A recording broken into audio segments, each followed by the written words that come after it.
প্রথম ওয়ানডেতে আফগানিস্তান জয়টা এক প্রকার অনায়াসেই পেয়েছিল। বাংলাদেশকে 221 রানে গুটিয়ে দিয়ে 17 বল বাকি থাকতেই 5 উইকেটের জয় পেয়ে যায় তারা। আজকের ম্যাচের আগে তাদের সিরিজ জয়ের হাতছানি, অন্যথায় বাংলাদেশের সিরিজ হার। আফগানিস্তানের সম্ভাবনাই বলি বা বাংলাদেশের শঙ্কা থাকবেই বা না কেন। এই ফরম্যাটে যে শেষ 2 সিরিজে আফগানিস্তানই জিতেছে। শেষবার বাংলাদেশের ওয়ানডে সিরিজ জয়ের স্মৃতিটা 19 মাসের পুরনো। শ্রীলঙ্কাকে হারানোর পর এই ফরম্যাটে আর কোনো অর্জন নেই বাংলাদেশের। শেষ 1 বছরে মাত্র 2টি ওয়ানডে সিরিজ জিতেছে লাল সবুজের প্রতিনিধিরা। মলিন অধিনায়ক মেহেদী হাসান মিরাজের পরিসংখ্যানও, তার নেতৃত্বে 8 ম্যাচ খেলা বাংলাদেশের জয় মাত্র 1টা।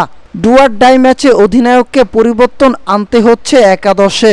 প্রথম ম্যাচে স্বীকৃত 2 স্পিনার নিয়ে নামার সিদ্ধান্ত ছিল প্রশ্নবিদ্ধ।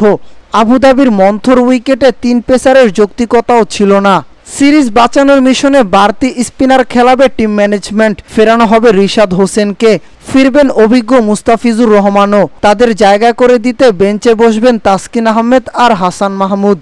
শুধু একাদশে বদল আনলেই চলবে না, অধিনায়ক মিরাজকে পাল্টাতে হবে নিজের ব্যাটিং অ্যাপ্রোচও। তার মন্থর গতির ইনিংস ভুগিয়েছে শেষ ম্যাচেও। বাংলাদেশ দলের মাথা ব্যথার কারণ অতিরিক্ত ডট বল। সিরিজ বাঁচাতে তাই রানিং বিটুইন দ্য উইকেট হতে পারে সমাধান। টিম ম্যানেজমেন্ট গুরুত্ব দিচ্ছে একই বিষয়ে। সাদা বলের ফরম্যাটে যা কিনা পুরনো সমস্যা টিম বাংলাদেশের। দ্বিতীয় ম্যাচের আগে দলের সঙ্গে যোগ দিয়েছেন নাঈম শেখ, ভিসা জটিলতা কাটিয়েছেন, তবে তার সম্ভাবনা নেই শুরুর একাদশে থাকার।